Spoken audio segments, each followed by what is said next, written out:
यज्ञ करायला लागले, पची पांडव यज्ञ करायला लागले. सगळ्याला काम वाटून दिलं सगळ्याला. आणि दुर्योधनाकडे एक काम ठेवलं, कोणतं? दान. दान देणं. आता दुर्योधन पांडवाचा कोण? पक्का शत्रू. जरी चुलत भाऊ असला पण कोण आहे? शत्रू आहे.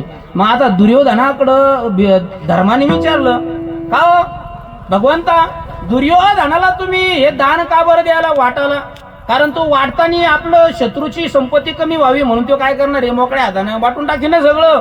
त्यावेळेस भगवान परमात्म्याने सांगितलं, आई हे दान देत असताना इथं अशी प्रक्रिया आहे, हे दान दिल्यानंतर याच्यापेक्षा दुप्पट आपल्याला भेटणार आहे. आता देणारा कोण आहे? तो मोकळ्या हाताने देईन आणि मोकळ्या हाताने डबल आपल्याला प्राप्त होईन.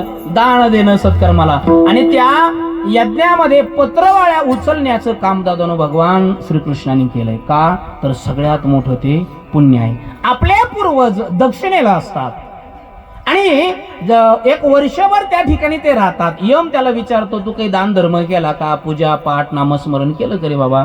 मग तो सांगतो नाही. मग त्या ठिकाणी ते यम लोक त्या जीवात्म्याला त्रास देतात.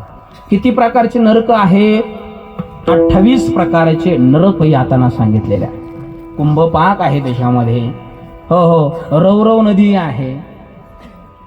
हो, 28 प्रकारचे नरक आहे.